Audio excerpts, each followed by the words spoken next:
Creed en sus profetas. Jueves 12 de septiembre 2024, Marcos 16. La resurrección de Jesús. Cuando pasó el sábado, María Magdalena, María madre de Jacobo y Salomé compraron especias aromáticas para ungirle. Muy de mañana, el primer día de la semana, fueron al sepulcro apenas salido el sol, y se decían una a la otra: ¿Quién nos removerá la piedra de la entrada del sepulcro? Pero cuando miraron, vieron que la piedra ya había sido removida, a pesar de que era muy grande. Y cuando entraron en el sepulcro, vieron a un joven sentado al lado derecho, vestido de una larga ropa blanca, y se asustaron. Pero él les dijo: No se asusten, ustedes buscan a Jesús de Nazaret, quien fue crucificado. Ha resucitado, no está aquí. He aquí el lugar donde lo pusieron. Pero vayan, digan a sus discípulos y a Pedro que él va delante de ustedes a Galilea. Allí lo verán como les dijo.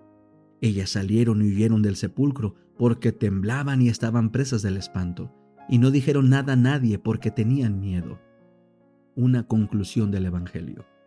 Una vez resucitado Jesús, muy de mañana en el primer día de la semana, apareció primeramente a María Magdalena, de la cual había echado 7 demonios. Ella fue y lo anunció a los que habían estado con él, que estaban tristes y lloraban. Pero cuando ellos oyeron que estaba vivo y que había sido visto por ella, no lo creyeron. Después apareció en otra forma a 2 de ellos que iban caminando hacia el campo. Ellos fueron y lo anunciaron a los demás, pero tampoco a ellos les creyeron. Luego apareció a los 11 cuando estaban sentados a la mesa y les reprendió por su incredulidad y dureza de corazón, porque no habían creído a los que lo habían visto resucitado. Y les dijo: Vayan por todo el mundo y prediquen el evangelio a toda criatura. El que cree y es bautizado será salvo, pero el que no cree será condenado. Estas señales seguirán a los que creen. En mi nombre echarán fuera demonios, hablarán nuevas lenguas, tomarán serpientes en las manos, y si llegan a beber cosa venenosa, no les dañará. Sobre los enfermos pondrán sus manos y sanarán. Después que les habló, el Señor Jesús fue recibido arriba en el cielo y se sentó a la diestra de Dios. Y ellos salieron y predicaron en todas partes, actuando con ellos el Señor y confirmando la palabra con las señales que seguían. El deseado de todas las gentes. Capítulo 62. La fiesta en casa de Simón. La acción de María estaba en pronunciado contraste con la que Judas estaba por realizar. Cuán terminante lección pudiera haberle dado Cristo a aquel que había sembrado la semilla de la crítica y los malos pensamientos en la mente de los discípulos. Cuán justamente el acusador pudiera haber sido acusado. Aquel que lee los motivos de cada corazón y entiende toda acción, pudo haber abierto ante los que estaban en la fiesta los capítulos oscuros de la vida de Judas. Podría haber desenmascarado la falsa pretensión sobre la cual el traidor buscaba sus palabras, porque en vez de tener simpatía para con los pobres, él les robaba el dinero destinado a aliviarlos. Podría Cristo haber excitado la indignación contra él porque oprimía a la viuda, al huérfano y al asalariado. Pero si Cristo hubiese desenmascarado a Judas, esto se hubiera considerado como un motivo de la traición. Y aunque acusado de ser ladrón, Judas hubiera ganado simpatía hasta entre los discípulos. El Salvador no lo censuró y así evitó darle una excusa para traicionarle. Pero la mirada que Jesús dirigió a Judas le convenció de que el Salvador discernía su hipocresía y leía su carácter vil y despreciable. Al elogiar la acción de María, que había sido tan severamente condenada, Cristo había censurado a Judas. Antes de eso, nunca le había hecho el Salvador un reproche directo. Ahora la reprensión había provocado resentimiento en su corazón y resolvió vengarse. De la cena fue directamente al palacio del sumo sacerdote, donde estaba reunido el concilio, y ofreció entregar a Jesús en sus manos. Los sacerdotes se alegraron mucho. A estos dirigentes de Israel se les había dado el privilegio de recibir a Cristo como su Salvador, sin dinero y sin precio, pero rechazaron el precioso don que les fue ofrecido con el más tierno espíritu de amor constrictivo. Rehusaron aceptar la salvación, que es de más alto valor que el oro, y compraron a su Salvador por 30 piezas de plata. Judas se había entregado a la avaricia hasta que ésta había subyugado todo buen rasgo de su carácter. Envidiaba la ofrenda hecha a Jesús. Su corazón estaba lleno de celos porque el Salvador había sido objeto de un don digno de los monarcas de la tierra. Por una cantidad muy inferior a la que costaba el vaso de ungüento, entregó a su Señor. Los discípulos no se parecían a Judas. Ellos amaban al Salvador, pero no apreciaban debidamente su exaltado carácter. Si hubiesen comprendido lo que Él había hecho por ellos, hubieran sentido que nada que se le ofrendaba era malgastado. Los sabios del Oriente, que conocían tan poco de Jesús, habían manifestado mejor aprecio del honor debido a Él. Trajeron sus preciosos dones al Salvador y se inclinaron en homenaje delante de Él cuando no era sino un niño y yacía en un pesebre. Cristo apreciaba los actos de cortesía que brotaban del corazón.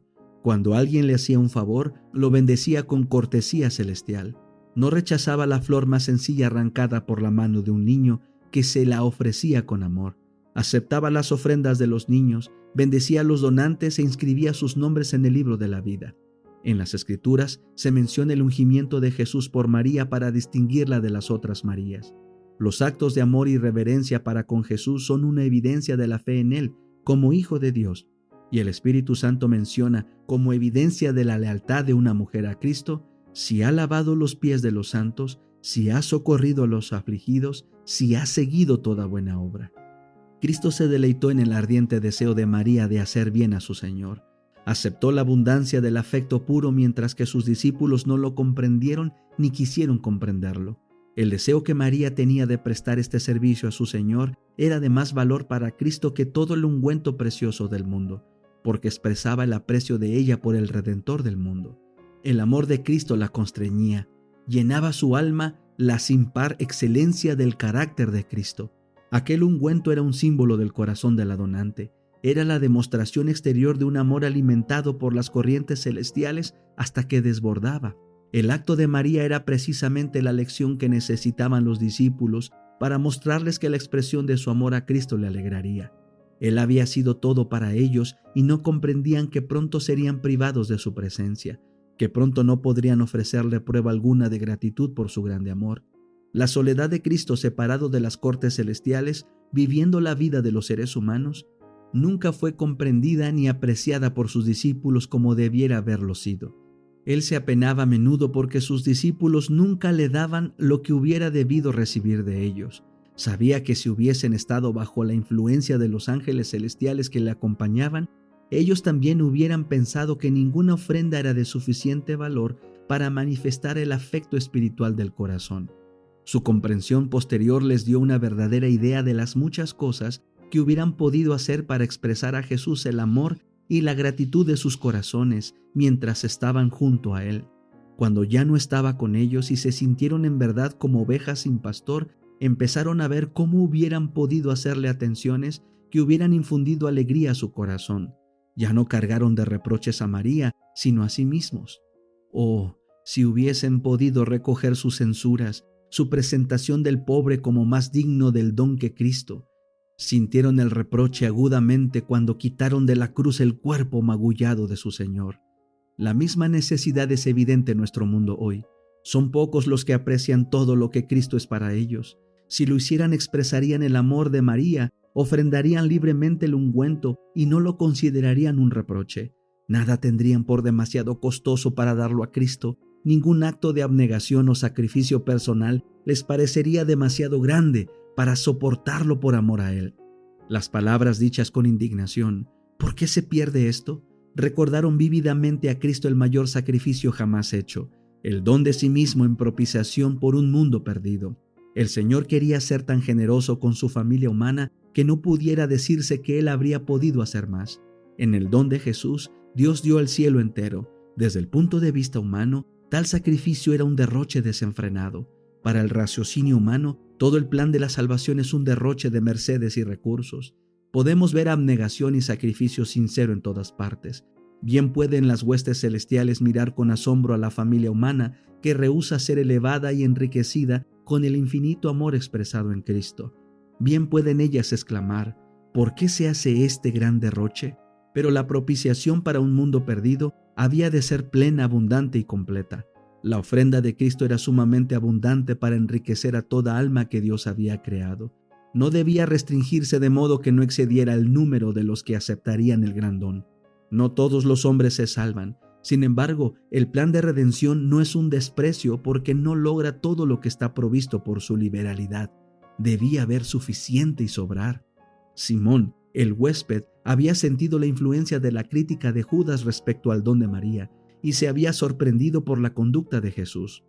Su orgullo de fariseo se había ofendido. Sabía que muchos de sus huéspedes estaban mirando a Cristo con desconfianza y desagrado. Dijo entre sí: si fuera profeta, conocería quién y cuál es la mujer que le toca, que es pecadora. Al curarlo a Simón de la lepra, Cristo lo había salvado de una muerte viviente.